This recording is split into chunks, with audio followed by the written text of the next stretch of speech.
All right, now in some time from now, a major deal is to be signed in Doha. The representatives from America and the Taliban will be signing this agreement, which is being sold by the Americans as a peace deal. The entire world will, of course, be having its eyes on this particular event, and WION is the only Indian news network that is present there in Doha, Qatar, and we'll be getting you all the updates as they unfold. But let's tell you as to what this Afghan peace deal is actually all about. Now, the specifics of the deal are still unclear, but we can tell you that this agreement could pave the way for the withdrawal of the American troops from Afghanistan. For 19 long years, the American soldiers have been in the country fighting against the Taliban. Remember, they started this war on terror in 2001, after which they upseated the Taliban. And now, the Americans have been fought to a stalemate. And the Americans are striking a deal with the very group that they managed to upseat back in 2001. Now, ahead of the signing of the deal, the Taliban has agreed to implement not a ceasefire, but what is being described as a reduction in violence, which began on the 22nd of February. Now, this has been a confidence-building measure, something that has assured the Americans that the Taliban are quite willing to sign the deal.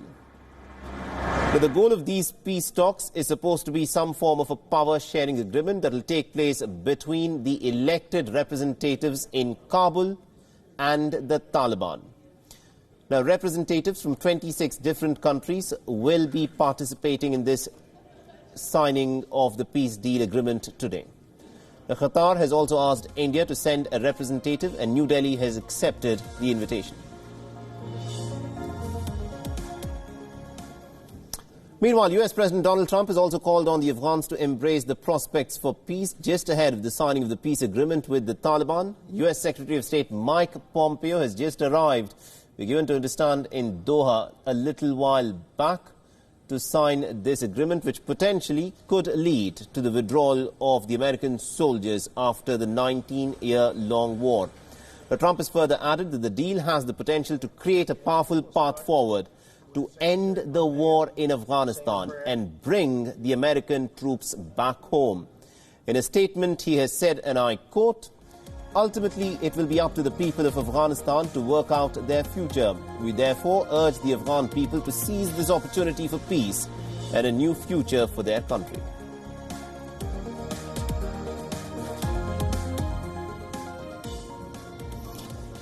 All right, now to add more perspective in terms of what is unfolding in Doha, Qatar, we are joined in by WION's Anas Malik, who is presently in Doha and is getting us all the updates from there. And we're also joined in by my colleague Siddhant Sibil. But Anas, let me begin with what is happening there. We're given to understand that Mike Pompeo has just landed, so in some time from now, this peace deal is likely to be inked. But you've also had a chance to speak with one of the representatives of the Taliban there. Give us a sense of what was in fact being said there. Well, absolutely. Mike Pompeo, the U.S. Secretary of State, has arrived in Doha. In fact, just some seconds ago, he actually walked into this hotel and he's walked up right upstairs, taking the lift up. And we can confirm that Mike Pompeo is indeed here. The U.S. Special Envoy for Afghan Peace, Ambassador Zalmay Khalilzad, arrived earlier in the morning at Doha at the hotel. And a while ago, he also met the Pakistani Foreign Minister Shah Mahmood Qureshi. What I can confirm is that the Emir of Qatar is hosting a lunch for all the visiting dignitaries and delegates. That includes the Taliban, the United States and Pakistan, Indonesian Foreign Minister, the Tajik Foreign Minister, the Uzbek Foreign Minister. Right. They're all part of that lunch that is currently ongoing in the premises of this very hotel. Just in about 3 hours from now, roughly 3 hours from now, the deal would be inked. The event is all set to start at around 3:45 Doha time. It's currently 12:40 p.m. on the dial in here in Doha. So we're expecting the deal to be signed by 4:30 or 5 p.m. Doha time. Yes, Saleh. Absolutely, indeed. Anas, do continue to stay on with us. Meanwhile, Siddhant Sibil is also joining us. Siddhant, this of course is an important peace deal, and India also is watching the developments very closely and is also present in Doha as an observer. How is India looking at what is happening in terms of this peace deal there? Well, Well, India is cautiously looking at the developments which are happening in Doha. Of course, India has accepted the invite, the Qatari invite, and India will be represented by the Indian envoy to Qatar. But largely, we know that these are developments, these are times when there could be a major change in Afghanistan. We know the Americans are eager to withdraw their troops from Afghanistan. This is part of the US President Donald Trump's electioneering as well, and he would like to get all the troops back. But we know that both sides have discussed it at a considerable length during the US President Donald Trump's India visit, and the Indian side said that they do understand what the Americans want, and it has been 19 years in Afghanistan. They would like to leave, but they said that they must be made sure that there are no security vacuums, in a sense that the place which is left, Afghanistan, the location should not be used by Pakistan to sponsor or put their camps there, because we know Pakistanis are very eager and very happy with the Americans leaving Afghanistan, and they would like to use Afghanistan as a base to launch attacks against India, a repetition of what they did in 90s. Right, all of these things will have to be looked at. But Anas, if I can bring you in on this, you've had a chance to speak with one of the representatives of the Taliban who's presently there in Doha, and you asked him whether the Taliban is now willing to actually make peace with the Ashraf Ghani administration there. And his answer was pretty interesting. So this peace deal, it's being touted as a peace deal by the Americans, but will it really usher in peace within Afghanistan? Well, that is one question that remains to be seen even now, and people are a lot skeptical about it. But having said that, the Taliban, I spoke to Anas Haqqani yesterday. Today as well, we spoke to Ahmadullah, who's the deputy of Zabiullah Mujahid, the deputy spokesperson of the Taliban. I spoke to Maulvi Sahab as well, and he also was also of the opinion that whatever that has happened in the past is the past, and then that past should be left behind, and the future for a better future for Afghans should be looked upon through this deal. When I asked him about the intra-Afghan negotiations, they said that let the intra-Afghan negotiations happen, and then we'll decide who to sit across or not, and whether or not they would be accepting, quote-unquote, the Ghani government. So the prospects to peace, there are still skepticism about it, but one thing is for sure, as soon as this deal is signed, the clock will start ticking with regards to the happening of intra-Afghan dialogue that is to take place at a European country in about 10 to 12 days from now. Yes, sir. Absolutely indeed, Anas. Do continue to stay on with us. And Siddhant, if I can bring you in on this, India's Prime Minister Narendra Modi has in fact also written a letter to Ashraf Ghani where he has said that India is watching the developments very closely, and has said that India has taken a very principled stand in terms of the developments that are unfolding there, and India would like to see a peace process that is Afghan-owned and that is driven entirely by Afghans. Now, looking at the very complex scenario within Afghanistan, once the Americans would like to withdraw, you know, how is all of this likely to play out? Because the Taliban has so far not spoken with the administration in Kabul, and this is the democratically elected government there. And what is interesting is that in the peace negotiations between the Taliban and the Americans, the Kabul administration has been completely kept out of it.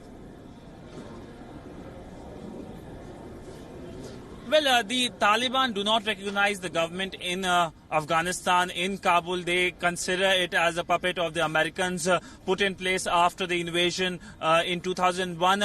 But one thing India has been doing is to make sure that the government in Kabul is strengthened. The Indian government has been backing the government in Kabul to the hilt. We know that even as we speak, the Indian Foreign Secretary is there. He is meeting a lot of people, major stakeholders, whether it's the President of Afghanistan, the Foreign Minister, or Chief Executive Abdullah, or even former President Mr. Ashraf Ghani, Mr. Karzai. So this shows that India is reaching out to all stakeholders, and silently the Indian envoy Mr. Vinay Kumar also is reaching out to all the stakeholders. India understands that there should not be any power vacuum there, because a power vacuum in Kabul means Islamabad trying to exploit the situation for, of course, its own strategic influence, and an increased influence of Pakistan in Afghanistan means it will harm Indian interest in Afghanistan. India has done a lot when it comes to Afghanistan and would not like that the gains made in last 19 years will be reversed because of this deal. And India has conveyed this to the Americans as well, that any deal should not isolate the government in Kabul. And even though there are many countries, whether it's the Russians, whether it's the Chinese or the Iranians, who are talking to the both sides, the Indian government is the only government which is not only backing the government in Kabul to the hilt, but has no talks or any conversations with Taliban because of its previous experiences with Taliban. So this is the policy of the Indian government. But what will be the next policy, given the fact that it now looks that Taliban could be back in Kabul in some form? Absolutely, indeed. That is the big concern that a lot of people have. And Anas, if I can get you in on this, you've had a chance to speak with some of the representatives of the Taliban who are presently in Doha, who will be signing the deal, the peace deal with the Americans. You know, a lot of people are looking at the developments with skepticism and concern. The last time that the Taliban were ruling in Kabul,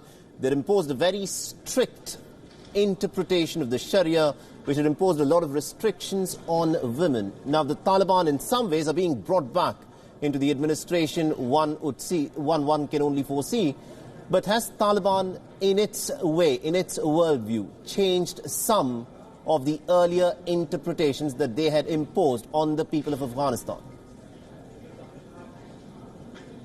Well, prima facie, it does look like that they have changed that interpretation of Sharia, and they say that there would be more inclusiveness in the new form of government, whenever that is formed, that would have the Taliban in it, the power sharing formula, whatever that is agreed upon during the intra-Afghan dialogue, would have representation of women, would have rights for women and children, for schools for women and children as well. That is something that had been opposed during the earlier Taliban regime, during the earlier Taliban era. So definitely that hints at a change at heart within the Taliban as well. Having said that, there is greater regional stability. I happen to have spoken to some guests of the Taliban who happen to be from the Taliban as well, but they were not part of the negotiating team. They say that India, they acknowledge the role of India, but they say that immediately they wouldn't be weighing India in, at least not immediately, and in fact India would be brought in at the third tier of the negotiations or of the Afghan peace deal. The first tier being that is being achieved today. The second is the intra-Afghan dialogue, and third would be after the intra-Afghan dialogue, when there would be outreach to regional countries and regional stakeholders. That includes India, because India has a major role. Having said that, they also acknowledge the role of that Pakistan has done for now, because this is in many ways a vindication of Pakistan's stance that they have, that what Pakistan had been maintaining, that there is no solution, war is not a solution to Afghan problem, and that talks are the only way forward. Both Pakistan and the Taliban stand vindicated, as I said, because this is what their position had been, that nobody can outgun them, and this is what the Taliban had been saying. And today we're seeing with this peace deal being reached, one of the ultimate beneficiaries, or one of those who are vindicated besides the Taliban, are the Pakistani administration. Yes, Saleh. Indeed, to Anas Malik and also to Siddhant Sibil for joining us and getting us all that perspective. So the peace deal is expected to be inked in a few hours from now. Now, so far, no one actually knows what the final form and structure of this peace deal will look like. But to add more perspective on this, we are joined in by India's former ambassador to the United States, Arun Singh, who's joining us live right now. Ambassador Singh, let me begin by asking you this. This is a peace deal that's been in some time in coming. What do you make of this? India is right now in Doha. We are taking part in this peace signing deal as an observer there. What do you make of India's role in this? Some, of course, call it a peace deal, but many essentially call it a withdrawal agreement. Because the bottom line is that the US has now lost the political willingness to sustain the war effort in Afghanistan. Right. They have done it for 18 years. And US society is not prepared to bear any more the human costs and other costs, the financial costs, the military effort to sustain this war. And since in the period that they have been involved, they have not really been able to restructure and stabilize the government in Afghanistan, keeping the Taliban out. And so they've come to the conclusion that the only way for them to move to another phase in this effort is to do some deal with the Taliban. So this is essentially a US decision acknowledging that the effort they had made did not achieve the objectives that they had set for themselves in 2001. And the Afghan government, as everyone has noted, is concerned about this because they are not sure about what kind of a role they would be playing in the coming period. And they would like to ensure that the gains that have been made over the past 20 years since 2001 are preserved, so that the kind of Taliban governance that was there in the pre-9/11 period does not come back. And countries like India, who support stability in Afghanistan and who are harmed negatively if there is instability in Afghanistan, and if terrorist groups again find space to train or operate from Afghanistan, they would be concerned. So I think the next stage becomes critical in terms of how the process between the Taliban and the Afghan government itself proceeds. And that is the process we have to watch, because now, although it wants to withdraw, the US needs to remain engaged to ensure that the situation in Afghanistan doesn't collapse and that it is able to support the Afghan government to strengthen its own negotiating position and power vis-a-vis the Taliban. So that would be the important next stage. I think you've raised some very important points there. You've said that this is not just a peace deal, but actually this is a withdrawal deal that the Americans have negotiated with the Taliban.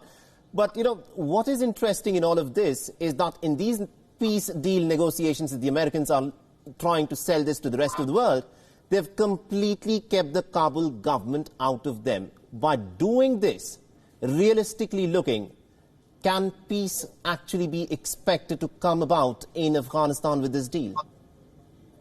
So we have to see, because right now the Taliban are also trying to signal, perhaps at the behest of Pakistan, that they are interested in some kind of a reconciliation, that they would have norms and rules that would be different from the pre-2001 governance. You may have noticed that the deputy leader of the Taliban, Sirajuddin Haqqani, who is part of the Haqqani network, Absolutely. a leader of the Haqqani network, which is known as a brutal, violent terrorist organization responsible for killing of large number of Americans, Afghans, and Indians in Afghanistan.